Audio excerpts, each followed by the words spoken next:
Spring Split Regional 2 Grand Finals. At this point, G2 Esports have proven if there is a defined best team in the world right now, it's them. Coming off of a world stage win at the Winter Major and then a regional championship immediately after, they're now in the Grand Finals looking for their third first place finish in a row. At this point in time, excluding minor regions, no other team this season has even won 2 events in a row, and G2 is about to get 3. But in their way is their one true kryptonite in the world.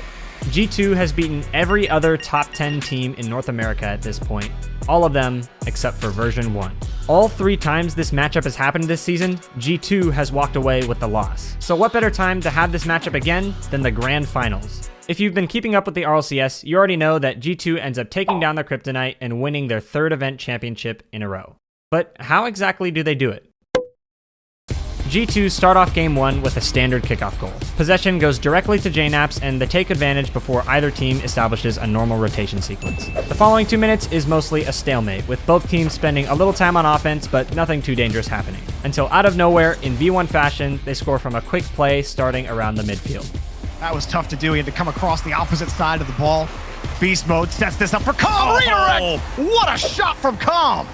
After another 2 minutes, V1 strike again with a demo on the backline that opens up a gap to score. A little chaos happens on the goal line, but it ends in V1's favor as they take the lead in game 1. 1 minute of stalling later, and version 1 have won the first game in the series. They take yet another step closer to solidifying this narrative of being G2's true weakness.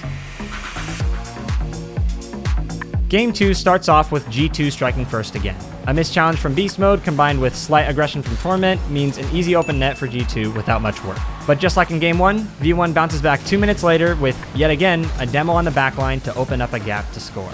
This is a massive brain play that V1 continue to circle back to. It creates a false sense of comfort for G2 that V1 quickly remove and take advantage of before G2 can react. Having JNAPS covering the midfield and net gives Chicago and Atomic the confidence to push up and shut down the attack, knowing that JNAPS has their back. Only as soon as they do, a player from V1 swipes in to remove that line of safety at the worst possible moment for G2.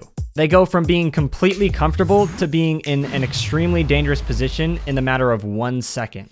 V1 is now a single outplay away from a completely open goal, and they execute it with perfection. He's got a free ball from the side wall. Plays underneath Atomic. He's got Calm in front. A bouncer off the post and in. Beast mode collects.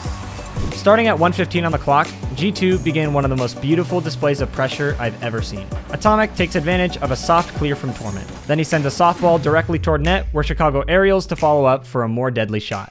But instead, they use it as a complete distraction and allow Atomic to continue for a low 50. V1 somehow read this coming and defend off the shot while demoing Atomic in the process. But despite having a man down, G2 don't waste any time and do a quick sidewall pass and shot on net that's once again barely defended off by V1. 30 seconds of constant passes, shots, and boost starving later, V1 find themselves in an awkward position with low boost as a team.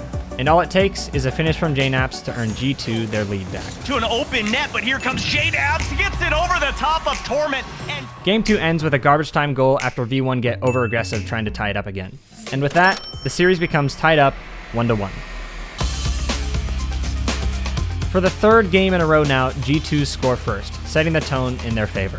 This time with one of the most impressive goals all season. Gets up for it. You think he's going to redirect? He lands a perfect reset on that ball. But also, just like every other game so far, V1 respond to tie it up again. Oh, version 1 right off the pause and the... The rest of regulation ends up being mostly uneventful with a few close calls here and there. But in that time, despite no goals being scored, V1 make what I think is their biggest mistake all series.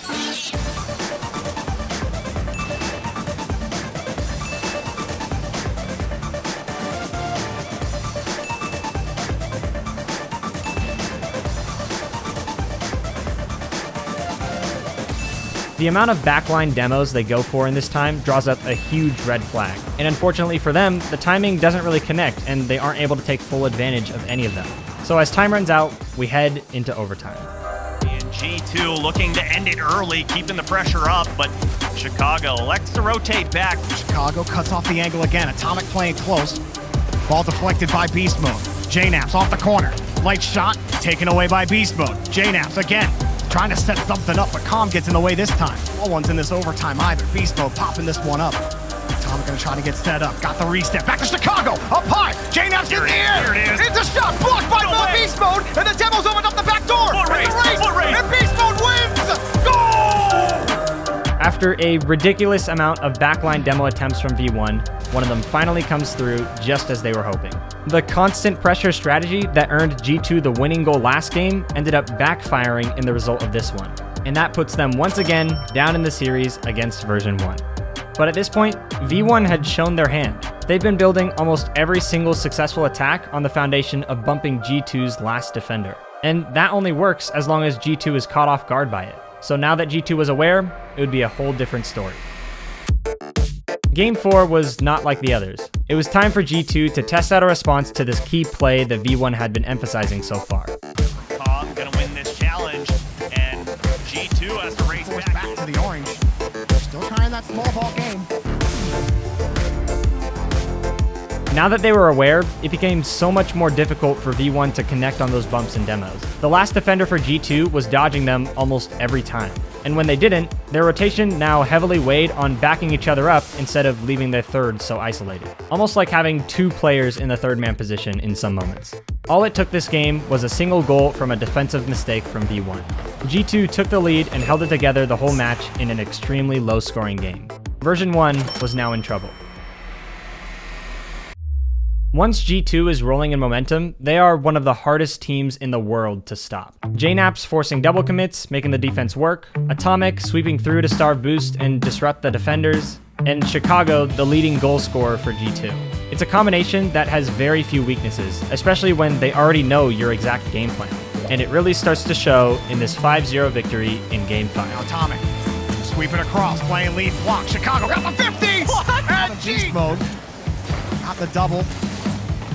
JKnaps swings it back across, and that's another goal for Atomic. But it's 4-0. It's the end of the game. And G2, with one more from the knapsack, take this series to match point. They haven't really changed the game plan, Stubby. Version 1, their style of play, they are not going to deviate from it. That's how they try to win this game. What just happened? Here comes beast mode. JKnaps avoids the bump on the comm, and they're downloading this physical game from version 1. Ball back over to comm, no. Atomic found Chicago. What a shot was saved! Whoa! Gonna stay on top of this ball. Keep it close. Don't give a free touch to Torment. Overtime. Atomic pushes the ball up in front of the box. Here comes again. He gets his own touch off the bar. Chicago, goal! With that regional win right there, G2 have won 3 events straight. They've done everything they possibly can to prove they're the best team in the world right now, but they'll have an even bigger chance to prove it in London.